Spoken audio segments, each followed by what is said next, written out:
मुझे लग रहा है कि श्री सीपी राधाकृष्णन जी अच्छे उम्मीदवार के रूप में तो हैं ही, साथ ही उपराष्ट्रपति के पद को सुशोभित करेंगे।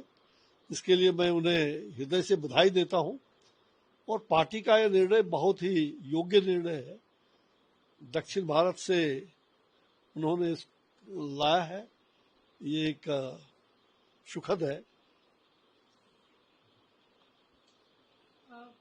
क्योंकि अभी सर ऑपोजिशन की तरफ से भी उम्मीदवारी आएगी, तो उसे किस तरीके से समझ भाई देखिए, जहां से भी उम्मीदवारी आएगी, अगर आएगी, जैसे वो पार्लियामेंट में वोटर लोकसभा राज्यसभा के वोटर देते हैं, और आपको मालूम है कि प्राय ऐसा होता है कि आपस में मिलकर के ही, पक्ष विपक्ष मिलकर के ही वोट देने का पहले प्रयास होता है, अन्यथा फिर वोटिंग होगी।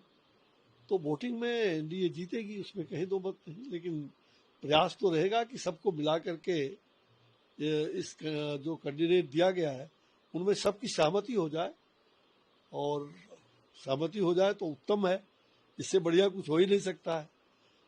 उपराष्ट्रपति के चुनाव के दृष्टिकोण से ये योग्य निर्णय होगा, विपक्ष को इस पर ध्यान देना होगा।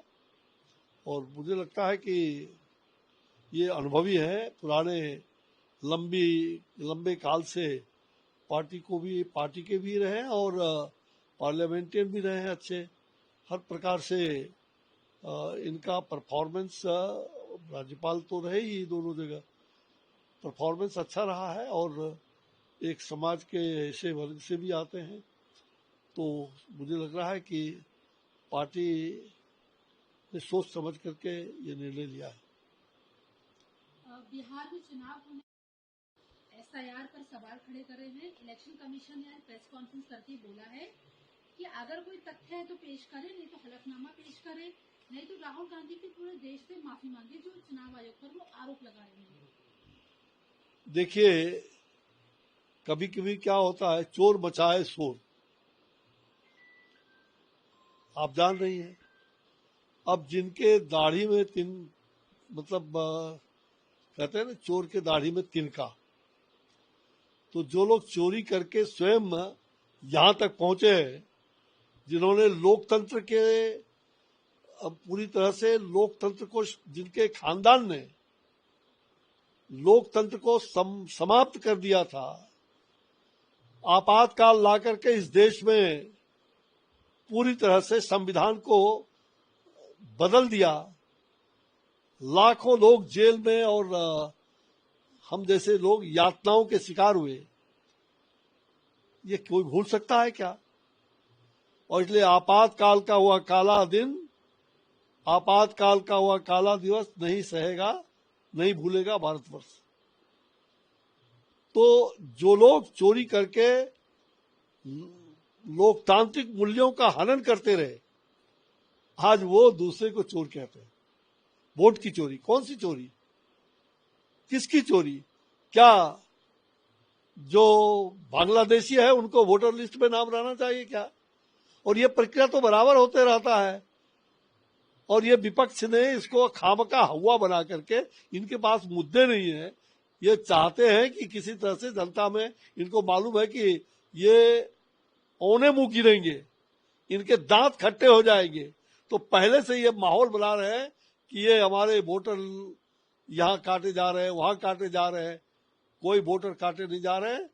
और जो चुनाव आयोग ने मांगा है, चुनाव आयोग एक संवैधानिक कहा जाए दायित्व से काम कर रहा है, तो उन पर कोई दबाव की बात नहीं है। और वो जब मांग रहे हैं तो आपको देने में क्या हर्ज है, आप दो। तो मुझे लग रहा है कि ये अपना जो नेता बनाने के लिए गए हैं सासाराम बिहार में कांग्रेस इस बार 0 पर आउट होगा। कांग्रेस ये पहले जवाब दे कि ललित नारायण मिश्रा जी की हत्या किसने कराई। बिहार की जनता पूछना चाह रही, जाए मिथिलांचल, ललित बाबू की हत्या किसने कराई, संविधान की हत्या किसने कराई, इसका जवाब है इनके जिम्मे। तो जो संविधान की हत्या कराने वाले कौन है, जरा इसका जवाब दो।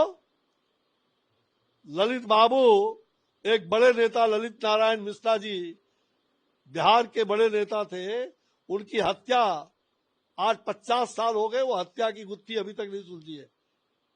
किसने कराई हत्या? सर तेजस्वी यादव कह रहे हैं कि मतदाता अधिकार यात्रा जो निकाली जा रही है इसमें राहुल गांधी भी है। वो कह रहे हैं कि किसी के माई के लाल में दम नहीं है कि हम बिहारियों का वोट काट सके। क्या गुजरात के 2 लोग बिहार के मतदाताओं की पहचान कर सकते हैं? प्रधानमंत्री मोदी बिहार की जनता को बेवकूफ बनाना बंद करें।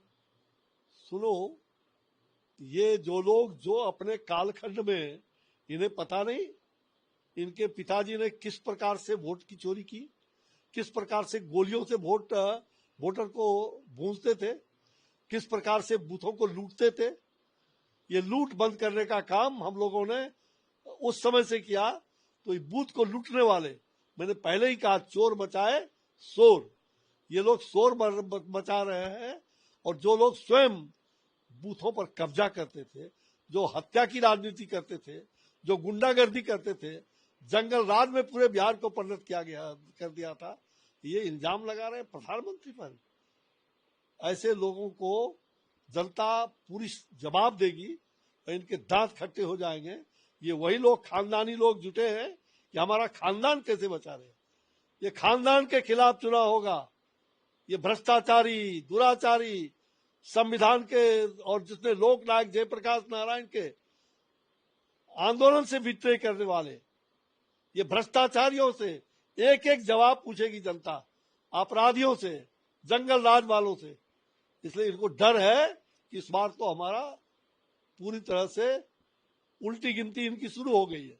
तो ये नाटक कर रहे हैं, इस प्रकार का जनता में दिग्भ्रमित पैदा करके जनता को गुमराह कर रहे हैं। ठाकुर वही बात कहते हैं, तो जो मैं कह रहा हूँ तो वो हलफनामा नहीं मांगते चुनाव आयोग, तो ये मतलब किस तरीके की चीजें हो रही है? भाई दोनों का दो चीज है, अंतर है।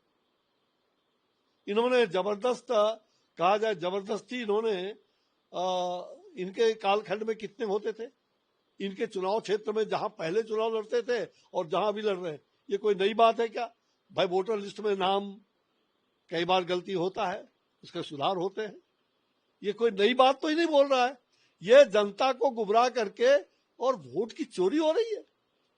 अरे चोरी करने वाले दूसरों को चोर बना रहे। तुमने सब दिन वोट की चोरी करके ही कांग्रेस यहां तक पहुंची थी, और कांग्रेस का जब अब दिन समाप्त हो गया तब इनको हाय तौबा हो रहा है। अब इनको पेट में मलाल हो रहा है कि एक गांव का गरीब का बेटा नरेंद्र मोदी देश का प्रधानमंत्री है, तो इनके पेट में दर्द हो गया कि किसी तरह से झूठा मुद्दा बना करके तो इनको जनता अच्छी जवाब देगी। और जनता ऐसे गलत लोगों को, ऐसे देश को दिग्भ्रमित करने वाले लोगों को पहले भी परास्त किया है, और आगे भी ये जो इंडी ठगबंधन बना के चले हैं, अपना अपना लोभ और स्वार्थ में, कभी गठबंधन बनाएंगे, कहीं ठगबंधन बनाएंगे, कभी 2 से जुड़ेंगे, कभी 5 से हटेंगे, तो इनका कुछ वहां चलने वाला नहीं है। ये यात्रा नहीं, ये सब यात्रा होकर के निकलेगा।